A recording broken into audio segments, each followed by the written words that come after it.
Remember this machine? Well, I'm about to do something with it. I'm going to do something I was going to wait till I got my new processor, but it's running hot enough. I'm going to do it now. Well, these Dell machines from 2006 are as pretty much an AOE machine. The thermal paste is grungy garbage, quite frankly. And often it dries up relatively quick. So I'm just going to go ahead and redo it. Now, how do you do this on a VTX machine? Well, you need an ESD wrist strap to avoid zapping the motherboard or whatever component you're removing. Thermal paste. Once you break the bond between the heatsink and cooler, you gotta replace the thermal paste.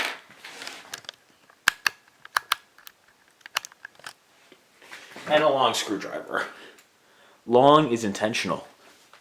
This is due to how these BTX systems work. Okay, so let's begin.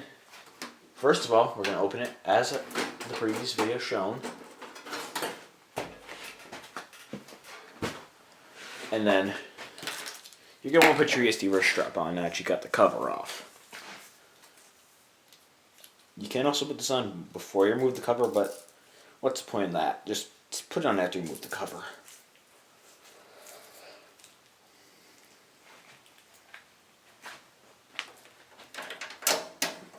You're going to find a good place to ground yourself in the case. Now, yeah. You're going to want to work with, there's 2 screws on the cooler. You're going to want to loosen these screws from the machine.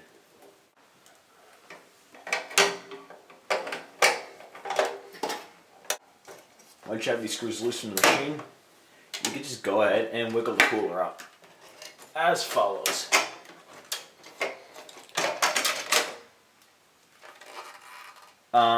Yeah. It doesn't look like it's straight out on this one. But it was getting ready to dry out. Before we even deal with the processor and removing the thermal paste from the processor and the cooler, we're going to talk about how to clean this thing. As you can tell, this shroud's pretty funky. But not terribly funky, but it's definitely up there. This is all you're going to do with it.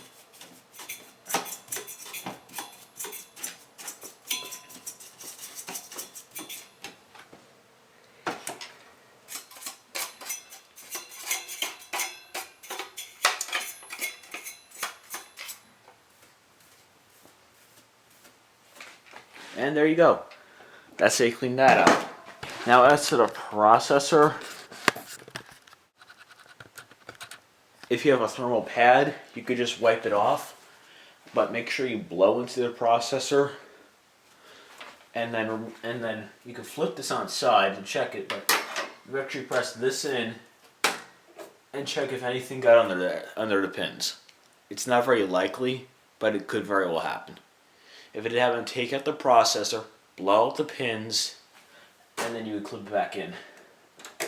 How to deal with these processors is you'd flip them on the side, as so. And what you would do to remove these processors is you would there's a clip on this. There's a load lever clip on these. Just lift this up. Lift that up and pull the processor by the side. That's actually how you remove the processor. To put it back in, align it with the pins on the motherboard. And there's 2 clips on the 2 guides on the processor to keep you from installing it improperly. And there's actually some pins in the wrong place. It's these. You're going to want to line those up the way they came out of the computer. Take note how the green arrow or the gold arrow is on these processors if you think you'll forget. And try to minimize, if not prevent, any contact with the socket. But to put these in, you would just take that in there, drop it in there, push that down, and there you go. That's how you remove the processor if you just wipe it off. However, you could put rubbing alcohol and napkin, also wipe it off. That also works, but you get away with just a napkin because this is really just a thermal pad, if anything. Okay, I found a better way without removing the processor fan from this machine. I don't know if it showed up on camera, But here's the reason I just go ahead and take these Dells apart once in a while to actually clean the fans properly without using the air compressor. It's because of how disgusting this one was.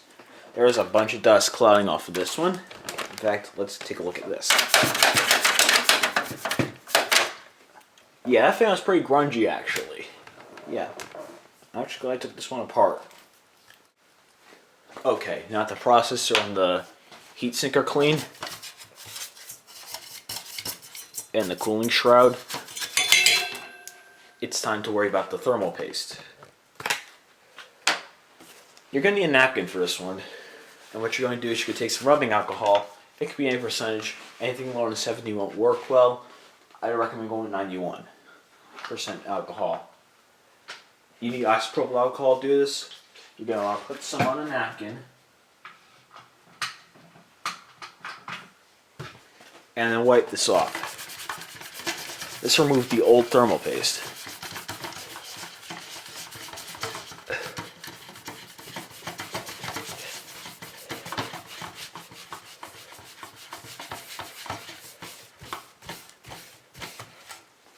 Now that that's off, we're going to go over it one last time to make sure everything came off right.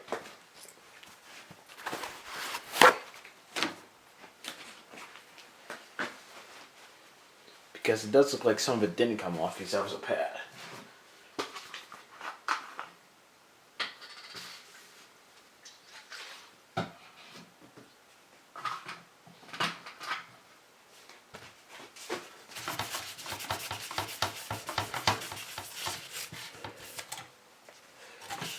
Now that you've gone over the heat cooler twice,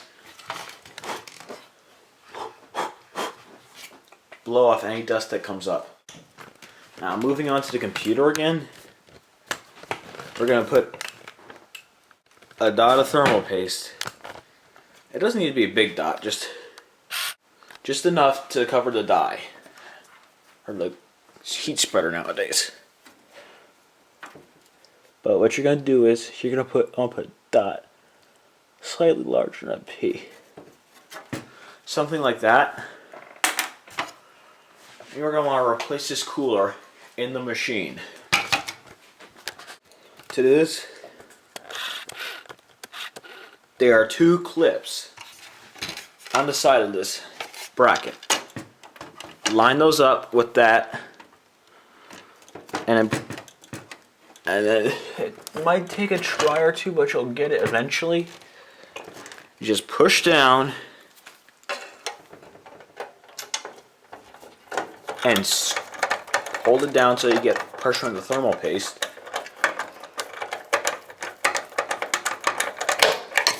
And screw it in.